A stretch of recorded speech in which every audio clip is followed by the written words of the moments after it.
నిర్వహించనున్న కనీస ఆదాయ వాగ్దాన సభకు రాహుల్ గాంధీ వస్తున్నారు.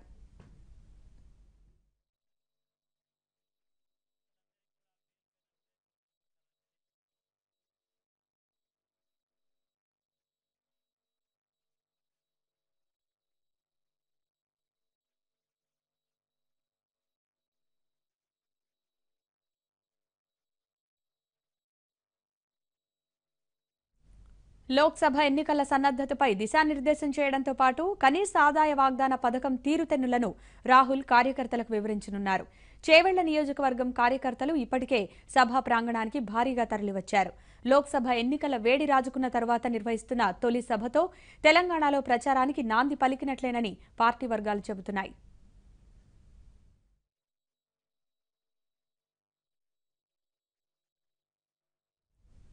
తెలంగాణ అసెంబ్లీ ఎన్నికల్లో దెబ్బతిన్న కాంగ్రెస్ ఈసారి మాత్రం కొంత అనుకూల ఫలితాలు సాధించాలని కసరత్తు చేస్తోంది.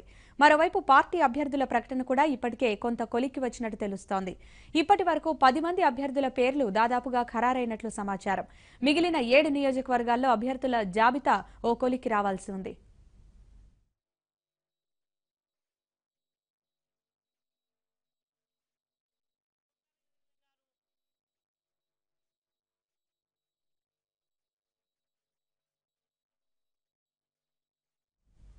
ఇద్దరు కాంగ్రెస్ ఎమ్మెల్యేలు రేగా కాంతారావు, ఆత్రం సక్కు టీఆర్ఎస్లో చేరాలని నిర్ణయించుకున్నట్లు ఇప్పటికే ప్రకటించారు.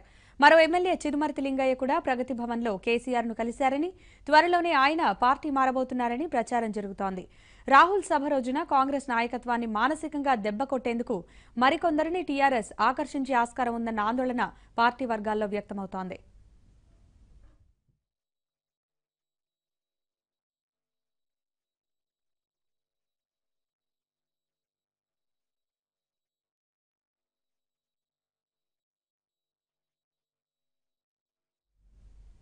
ఎమ్మెల్యే కోట ఎమ్మెల్సీ ఎన్నికల ముందు పార్టీ ఎమ్మెల్యేలను కాపాడుకోలేకపోవడంపై రాహుల్కు ఏం సంజాయిషీ ఇవ్వాలో తెలియక కాంగ్రెస్ ముఖ్యుల్లో ఆందోళన వ్యక్తమవుతోంది.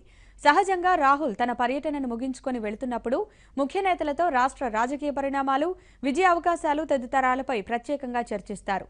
కాంగ్రెస్ నుంచి గెలిచి టీఆర్ఎస్లో 3 ఎమ్మెల్యేలు చేరనుండడంపై రాహుల్ నుంచి ఎలాంటి ప్రశ్నలు ఎదుర్కోవాల్సి వస్తుందోనని ముఖ్య నేతల్లో గుబులు నెలకొంది.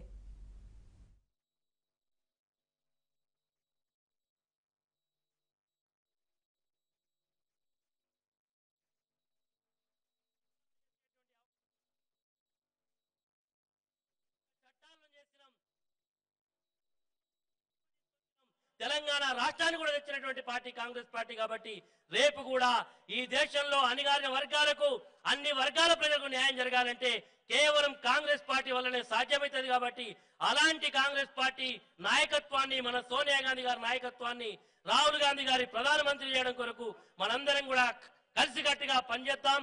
కాంగ్రెస్ పార్టీని 16 స్థానాలు కాంగ్రెస్ పార్టీ గెలిచే విధంగా ప్రయత్నం చేద్దామని తెలియజేస్తూ మీ అందరి దగ్గర సెలవు తీసుకున్నాం. ఒక్కసారి మీరందరూ కూడా మరి స్లోగన్స్ చేయాలని, నిశ్శబ్దం కాదు. ఈ రోజు తెలంగాణ రాష్ట్ర సమితికి బుగులు పెట్టే విధంగా ఉండాలని. జై కాంగ్రెస్, జై కాంగ్రెస్, రాహుల్ గాంధీ గారి నాయకత్వం, రాహుల్ గాంధీ గారి నాయకత్వం. థ్యాంక్ యూ అన్న. దయచేసి అక్కడ పోలీస్ డిపార్ట్మెంట్ వారికి విఐపి ఎంట్రన్స్ దగ్గర పర్టికులర్ గా ఇక్కడ కనపడతా ఉన్నారు. మీరు దయచేసి అక్కడ ఉన్న వాళ్ళని ఇక్కడి నుంచే పంపించండి. వెనక్కి వెళ్ళి వచ్చేసరికి వాళ్ళకి లేట్ అవుతుంది. చాలా మందిని అక్కడ ఆపుతా ఉన్నారు. దయచేసి వాళ్ళందరినీ అక్కడి నుంచి ఫ్రీగా పంపాలి. అక్కడ చాలా మంది నిలబడి ఉన్నారు, మాకు ఇక్కడ కనపడతా ఉన్నారు. అక్కడి నుంచి అందరినీ పంపించండి. కార్యకర్తలను ప్లీజ్ లోపల పంపించండి. మీరు ఎవరు నాపోద్దండి. అక్కడ